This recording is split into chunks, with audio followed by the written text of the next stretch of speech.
Welcome back to my channel. Today we're tackling a topic that's crucial for anyone managing a brand or working in marketing, and that's brand guidelines. Brand guidelines are pretty much a rule book for your brand, ensuring that everything from your logo to your color scheme stays consistent. But here's the twist. Sometimes these guidelines can really hinder growth online for your brand. So let's dive into this topic and find out how to balance brand consistency while providing creative freedom. Brand guidelines, whether it's a brand guidelines and a one-sheeter or you create a whole brand Bible, these are ultimately your brand's rulebook. They tell you how to use your logo, which colors are off limits, and what your tone should sound like. And brand guidelines or brand Bible, it's great material for when you're onboarding a new employee or when you're onboarding a contractor, a freelancer, or any third party. Because you can provide it to them and they get an understanding how to use your logo, do's and don'ts, tonality, do's and don'ts. Can we use emojis? What pictures and what graphics to use? What are do's and don'ts? So these guidelines can be a great introduction to your brand, so any outside person understands what your brand's all about and what you want to do. The problem is if it comes to creating content, it's really more targeted towards creating content for your online channels rather than how your website should look or your emails. Brand guidelines can just hinder your growth when creating content online. And trust me, I have had my share of brand guideline hiccups. I've been creating content for more than 10 years. I worked in different industries. I'm working with different brands. And at one point, I worked with a brand that had very strict guidelines. For me, it almost felt like I needed a PhD to even design a simple Instagram graphic that aligned with their brand guidelines. So at this point, everything had to be pixel perfect, and really it had to align with like the 12-page brand guideline document. And while it ended up looking great, the graphic, it also really felt like creating content with one hand tied behind your back. That especially if you're onboarding freelance or you're onboarding a third party, that brand guidelines are in place, and brand guidelines are great for consistency, right? Sure, and brand guidelines are great for consistency, right? I mean, they make sure whether you are on Facebook, LinkedIn, Instagram, TikTok, that your brand somehow looks the same. But the problem is that these strict brand guidelines can be really a creativity killer, especially if we talk about Facebook, Instagram, LinkedIn, and TikTok. All these are different channels. On these channels, your brand should behave slightly different because there are different audiences on those platforms. For instance, if you want to create a TikTok trend, but your brand guidelines are very strict, that your brand is not really humorous and you should not really make fun of a situation, then first you cannot really participate in a lot of trends, but also the audiences that is on TikTok wants to be entertained, and it's more like an easy vibe that's going on there.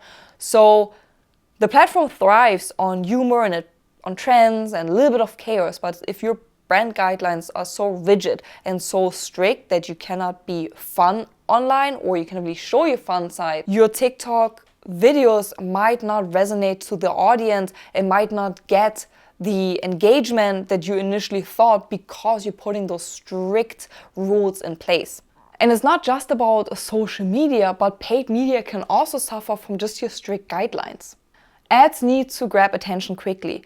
Sometimes you just need to think of a flashy, bold, and eye-catching design. But if your guidelines is all about maintaining the serious tone, your ads might end up blending into the sea of other ads or just blending into the background and are not standing out, not getting the engagement that you're looking for. Flexibility here isn't just nice, it's necessary to capture those who scroll fast.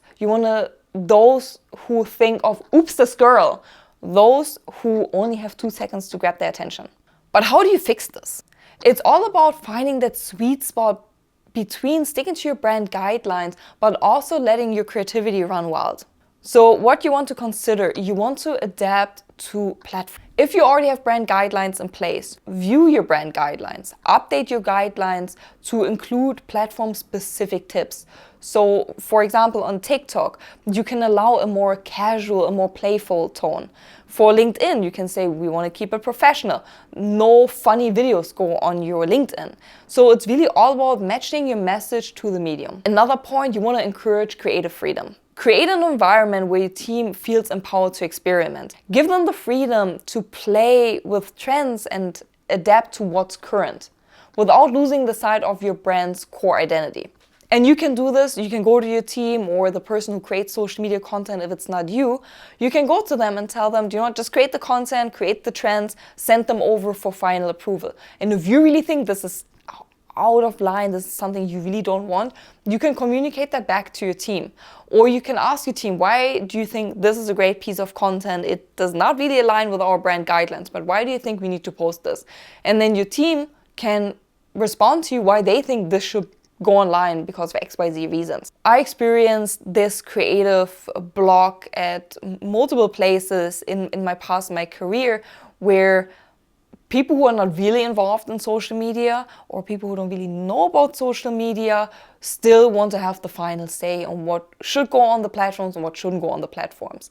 But sometimes, and I just want to tell this to any business owner, I understand it's hard to give up control and you don't want that anything backfires online. But if you have someone in your team whose experience is social media and they're day in, day out spending time on social media, sometimes it's best just to trust them and for them to create the content to really help you build your brand online. Another tip is regularly review and update your brand guidelines. Don't let your brand guidelines sit there and collect dust. The majority of brands create brand guidelines once in the 1800s, and since the 1800s they've been using the same brand guidelines and they did not really review them or update them. So I recommend regularly update them, review if all these information are still relevant, and incorporate trends and evolving channels if these are not already in your brand guidelines. Wow, some people see the brand guidelines and just see your security blanket. Sometimes you just need to take it off and let the creativity run free. Again, balance is really key. Keep your brand consistent, but don't be afraid to let your creativity shine or just to try new things. Brand guidelines shouldn't be anything that is set in stone, but something that should allow for flexibility and should be able to be bent. And if you enjoyed this video and you want more tips on navigating the brand world, hit the subscribe button, ring the bell so you never miss any of my future content. Also drop a comment below if you ever made any experiences with brand guidelines, or how do you feel about brand guidelines? I am eager to know what you think about them. And this also led us yet again to another episode of the Content Marketing Cheat Sheet podcast. I'm so glad you tuned in today. I cannot wait to see you next week. Until then, goodbye, or how we say in Germany, auf Wiedersehen.